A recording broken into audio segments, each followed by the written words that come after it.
if you've seen all of these pecans here like this on a driveway all crushed up, you'd probably say, well, somebody just drove over this driveway and ran over these pecan shells with a car, right?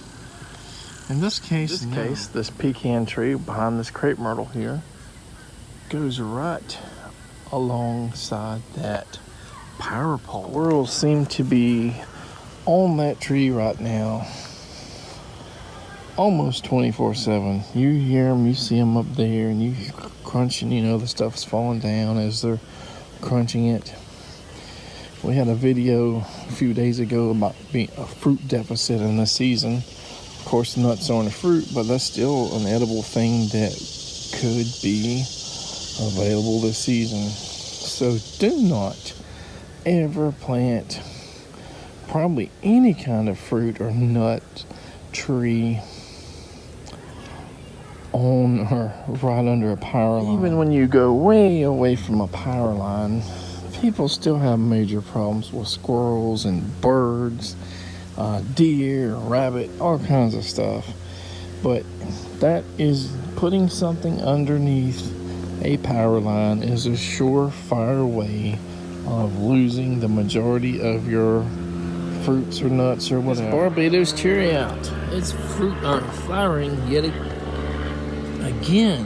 What is this, 5th time now it's flowered since I've had it? If you live like in Orlando or south of Orlando or something, you probably have these guys growing everywhere and know if they fruit and flower all year round or just all throughout the warm season. But I don't know myself. When Lowe's used to have the big like 15 or 25 gallon sizes of these and guavas and everything in, or like the day or two before a large freeze or frost would come through the north central Florida area, they would discount them like 50% off or maybe more than that.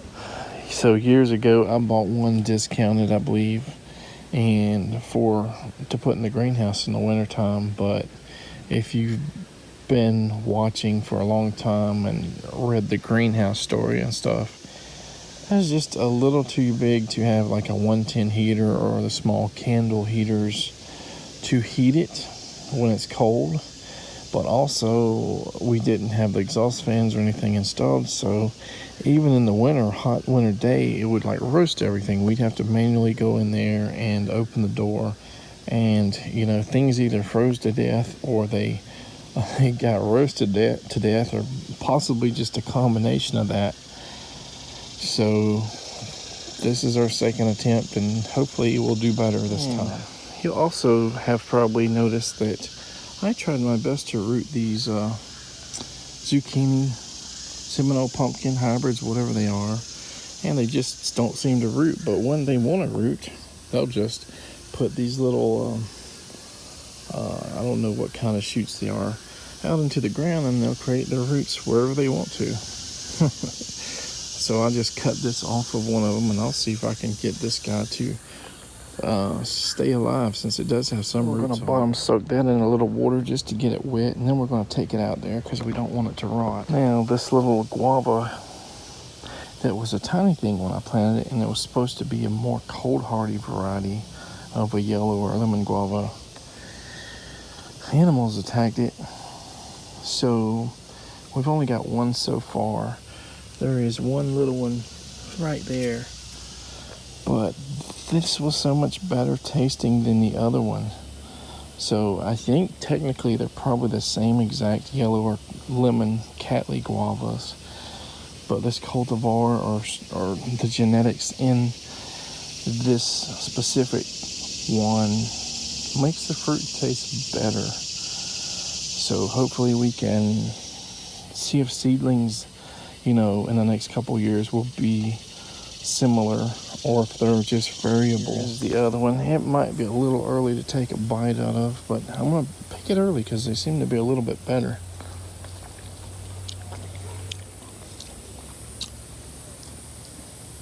Definitely good. We're taking a bite out of that other one that I said was better, and saying there was something familiar about this fruit. It reminds me of another fruit, and I still can't put my, you know, I can't figure it out. I haven't figured it out yet, but I know I've tasted something that tasted just like that one. Check out this big giant snake shed here. Now this is that blood orange that was struggling for so long. But look at here, it's got a good couple flushes of growth on it, brand new growth here. Even the old leaves look a lot happier now. So I may have talked about this a few months ago. We were planning to get a multi-graft loquat and trade in that wolf that I had made by the same person. And I just heard from him back a couple days ago. He's just now digging up the larger plant big enough to do a 4-graft plant, I guess. So hopefully he's finally working on that now. That's going to be nice. So maybe in 2 months or so it'll be ready. One of them was supposed to be Ed's Delight, but he said he hasn't had the best luck, or the fruit quality wasn't that great. But he's got his plants in the shade. According to some website sources, Ed's Delight gets powdery mildew and just doesn't do well in shade. It needs like full sun. So I said, I don't know if I'm planting it in the shade or semi-shade or what. And so he recommended Yehuda. So we're going to swap Ed's Delight for Yehuda. And there are 3 other ones. Wolf is going to be one of them. So I'm trading the wolf for another one with Wolf Yehuda. And there's Avery, AVRI, and SES2 or SES2. That's the other 2 are getting. So look at these clump of bananas I got in the air. Check this out. There's twins, I guess, or they're conjoined Siamese bananas. They're not separated except to right there, like at 2 inches in. Hopefully these guys will ripen and start turning yellow for me though soon. So it definitely sucks to have lost $500+ worth of plants in that drought and then get flooded right after. So even if there was a hint of life to some of these things, the flooding, just reversed it in a dramatic way. But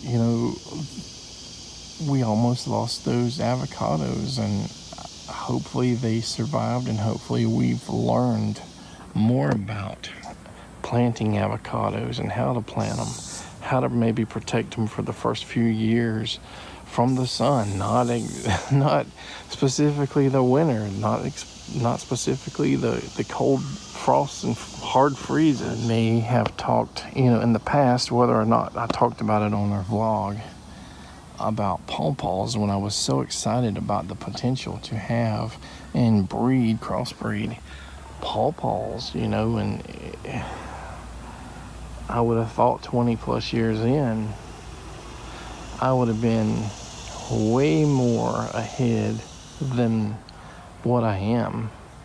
I'm thankful that I finally got a cross with a single seedling, but as long as these guys keep growing taller and taller, even if they only live 20 years, and they get enough height to cross-pollinate, and we get enough fruit and seeds to keep having some successes, at minimum, we may be able to create new varieties that do well here, even if we can't just go out and propagate and graft, seedlings, tons and tons and tons of seedlings and get everything ourselves.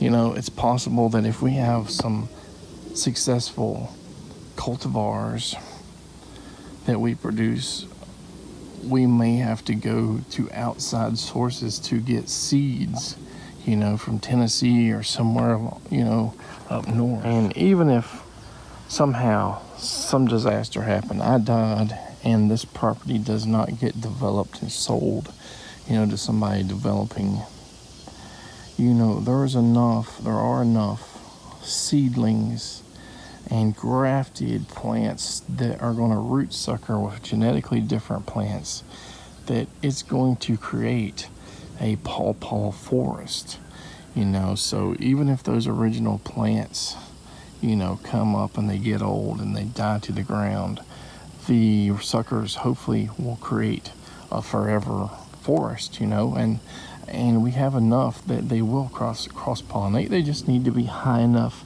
in the air. You know, the further the distance, you know, the higher they probably need to be to get pollen from one place to another, one tree to another. But we do have some that are planted close together. They just have not mass flowered yet. You know, you may have one flowering way over there 2,000 feet away. You may have one here that's, you know, 150 foot away from another one, or a few of them. But I suspect most of them will flower eventually. And as long as they're alive, they will sucker and they will get taller and grow taller and taller until there is a lot better pollination going on. And the good news is, as long as they keep creating suckers, that is also a potential point to graft onto. So I can still get stuff from outside sources slowly, every year, every other year, graft a few varieties on, just see how they do. And you still, in the roots below that graft, it's going to go in the ground. Those roots are going to creep around and shoot up that seedling, genetically different from the grafted one, seedling pawpaw tree.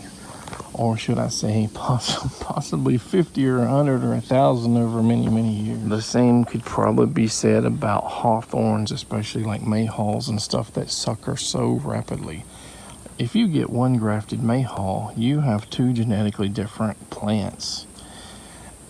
You know, in 20 or 30 years, it might be, if you don't keep them chopped down, you might have 100 plants that are the rootstock, and you still have that. Hopefully that grafted one survives and it pollinates all of the little suckers, and vice versa. This Tennessee seedling, my oldest seedling pawpaw, it's looking a little worse for wear. You know, it's got cracks down the bark, and some of the leaves don't look like it's seen better times.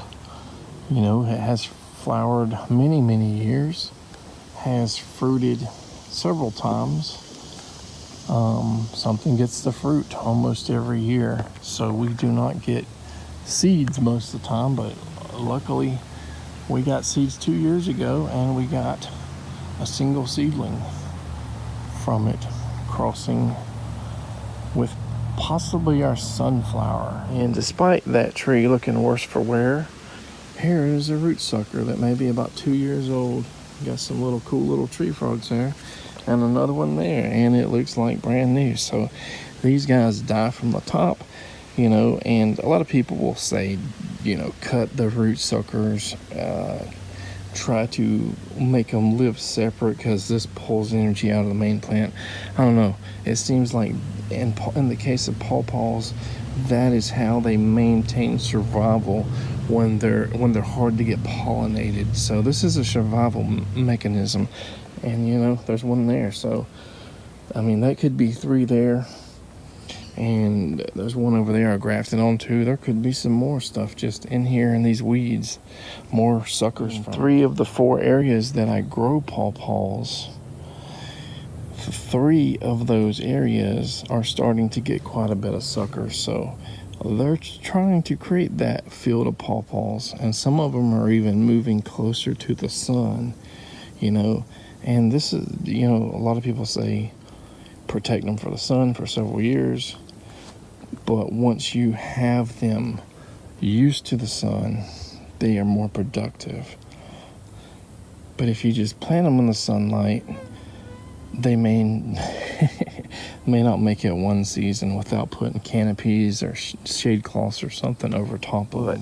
If they voluntarily get a root sucker that goes in that sun, I would assume that it is taking that stress hit, and it's getting energy probably from the mother trees or the other suckers